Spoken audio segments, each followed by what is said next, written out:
appointed and our public health experts have been working around the clock to ensure we are prepared. Our state lab has been testing for the new coronavirus, and today we have confirmed our first presumptive positive results for the new coronavirus in North Carolina. The person from Wake County, North Carolina, traveled to the state of Washington and was exposed at a long-term care facility where there is a current outbreak of the new coronavirus. Local health department officials are working to identify who else may have been exposed to help contain the spreading. The person is doing well and is in isolation at home. We've been preparing for this, and we do expect to see more cases in North Carolina. We are working closely with local health departments, healthcare providers, and others to quickly identify and respond to new cases. Yesterday, I was part of a call that included other governors as we were updated on federal actions. We're providing resources to and hosting regular calls with local health providers and partners. There are also important and common sense steps that you can take to protect yourself and your families. The simplest steps are the most important. Wash your hands often and avoid touching your face as much as you can. Cover your mouth and nose when you cough or sneeze. Clean and disinfect surfaces frequently. Stay home if you're sick, and have a plan in case you need to miss work. People who have concerns about this new virus should contact their local health departments. I encourage businesses and employers to review policies for remote working and make sure workers aren't being encouraged to come to work when they're sick. Know how to reach your local health department in case you have questions. The same goes for schools and child care centers. Finally, I'll say there is a lot of bad information out there. Make sure you are getting information from reliable sources. You can visit our North Carolina Department of Health and Human Services website. It's ncdhhs.gov/coronavirus for updates. I know people are worried about this virus, and I want to assure you that the state of North Carolina is prepared. Our most important work is keeping people healthy and safe. I'm joined today by the Secretary of the North Carolina Department of Health and Human Services, Dr. Mandy Cohen, our State Public Health Director, Dr. Elizabeth Tilson, our Secretary of Department of Public Safety Secretary, Eric Hooks,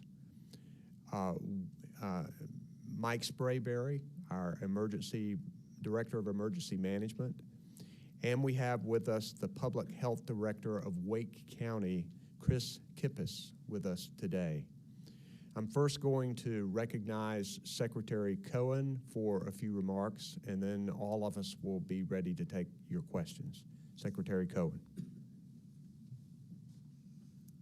Thank you, Governor. Good afternoon. I'm Mandy Cohen. I'm the Secretary of Health and Human Services for North Carolina.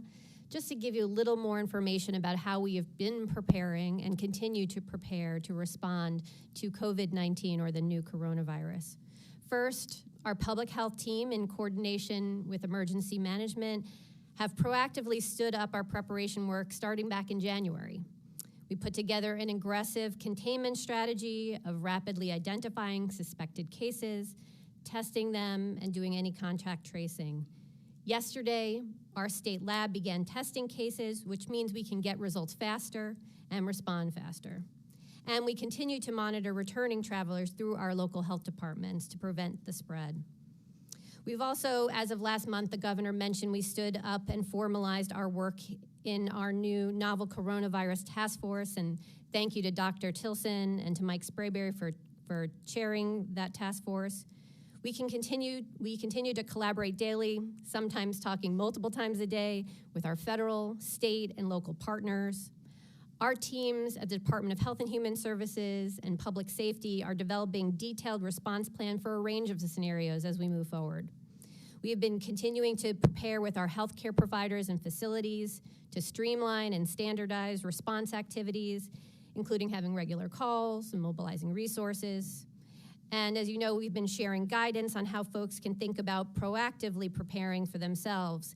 Guidance for healthcare workers, guidance for childcare, employers, schools, colleges, universities, again, all on the website the governor mentioned. And today, because we know that information and making sure you have accurate information is particularly important, we've activated the Joint Information Center to make sure we are able to get you timely information. And again, let me give you the website for the most timely information about COVID-19 or the new coronavirus. That's ncdhs.gov/coronavirus. And with that, I'll turn it back to the governor and take your questions. Thank you. Okay, we'll take your questions. Yes, sir. It's Gary Robertson, Associated Press. Governor, can you give us any more information about where in Wake County this person is, and the fact that this person came from Washington would lead me to believe that they came back here through an airline or something like that. Is there any concern about that? If true, is there any concerns about the people on that flight? There is investigation going on with this particular person, but I'm going to turn it over to one of our health authorities to talk about that. Sure, I'll start. So the person is someone in Wake County. They did travel back from the state of Washington. They did return from state of Washington on a flight. And so we are doing and starting that work now to trace folks' immediate contacts that they would have had, and that includes going back to making sure folks on that flight are made aware. So that work is just beginning. Thank you.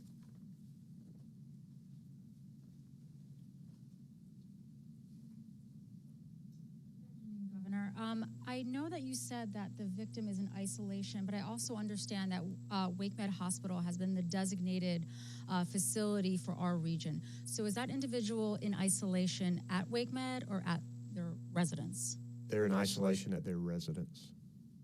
And how long do you anticipate that they could be there? Turn that over. Dr. Tilson. Thank you for that question. There are criteria for releasing people from isolation, and that means that they no longer have symptoms and they've been tested negative 24 hours apart. So have to have 2 negative tests 24 hours apart and no symptoms. Those would be the criteria for ending isolation. Explain what happens from here on out. Are there check-ins on a daily basis? What happens? Yeah, maybe I can turn it over to our Wake County Public Health Director, who can really talk about the monitoring of the contacts. Thank you and good afternoon. So the question was what kind of happens here with respect to local health departments maintaining contact with the individual. We actually touch base with them at least twice a day and ask them how they're feeling. They are responsible for monitoring their own temperature, so we ask very specific pieces of information to help us understand their health. Did this individual, I don't know if it's a he or she, become sick and then kind of go to, I don't know, Wake Med? Did they go to an urgent care? Where was the first step? Where was that at?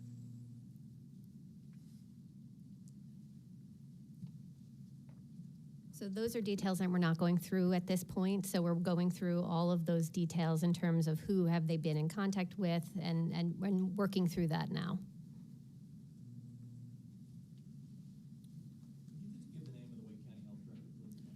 Yes, it's Chris Kippis, K-I-P-P-E-S, Chris, C-H-R-I-S.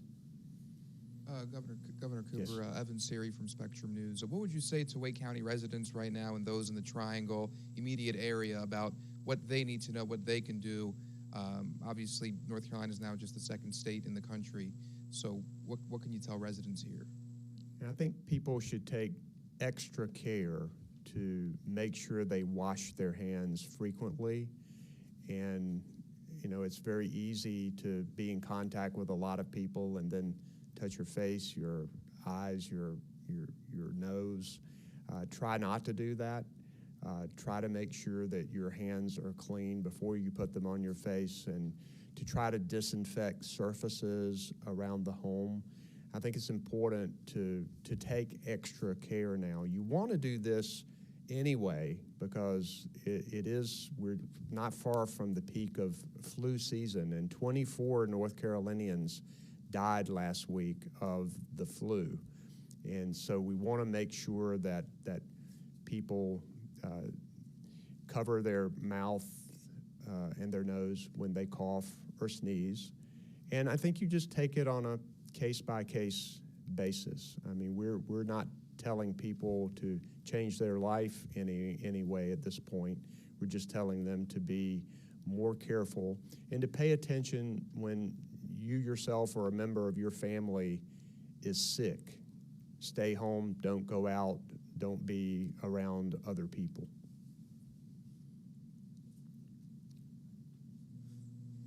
You mentioned earlier there's a lot of bad information out there. Can you go over some of the specifics of what you're seeing that you'd like to clear up for people?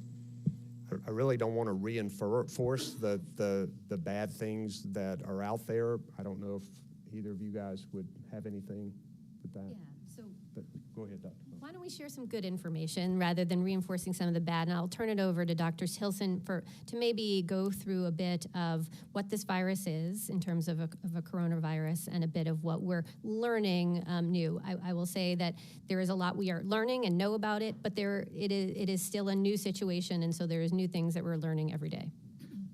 Absolutely. Right. So what we do know, and again, we are continuing to learn, and we will update you if things that we know changes. But going forward, one is that coronaviruses, it's a family of viruses. There are actually 7 viruses that affect humans. 4 circulate regularly. And then there's been 3 that, and those 4 circulate regularly and tend to cause very mild illness. There's been 3 that circulate that are more rare that can cause more severe illnesses. And so if you remember in the past, there was SARS and MERS, and then this COVID-19 is a new rare one as well. What we are finding is that for this COVID-19, the vast majority of people, more than 80%, have mild symptoms. And then less than 20% would have some more severe symptoms. What we're finding is that at most, the mortality rate might be about 1.4%, meaning 98.6% of people will get through it. And we anticipate that mortality rate might actually be coming down the more we learn about the virus and more people that have maybe very mild symptoms. We also know that to this point, it seems that older people with underlying health conditions seem to be at higher risk. And what we also are seeing that in general, children seem to fare very well, and only about 1% of the cases have been identified in children and seem to fare very well. So those are some of that we know about this virus and how it's affecting people. So I know you all said that the person flew to North Carolina. Can you share which airport and also when did you first suspect or identify this individual? So we're not releasing any additional details. Obviously, they flew back from Washington State. Otherwise, they'd still be in transit. But other than that, those details we are not releasing at this time. We want to make sure that we're doing good contract tracing in coordination with the team in Wake County and go from there. Thank you. One more question, and perhaps it might for you, Doctor. Yes. I saw here that the sample has been sent to the CDC for further testing and confirmation. Do you have a timetable on when you might hear back or what that might look like?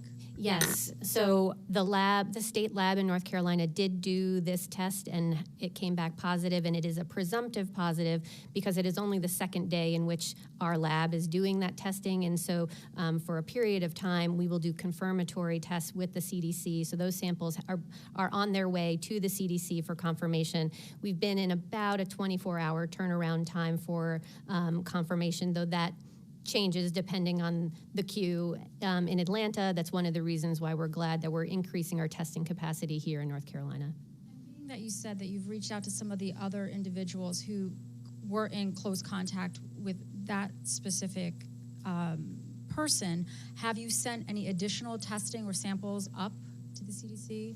So we have been identifying potential cases since late January, all of which have been negative to date. This is our first positive, and we will continue, I'm sure, to see additional cases of folks who maybe had travel, had contact with someone who may have COVID-19, and we'll continue to test them as we move forward.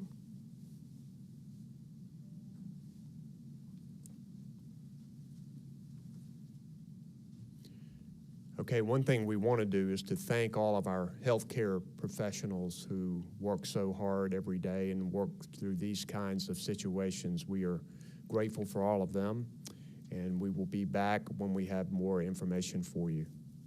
I want to also introduce Lee Williamson, who is doing our sign language interpretation today. Thank you very much.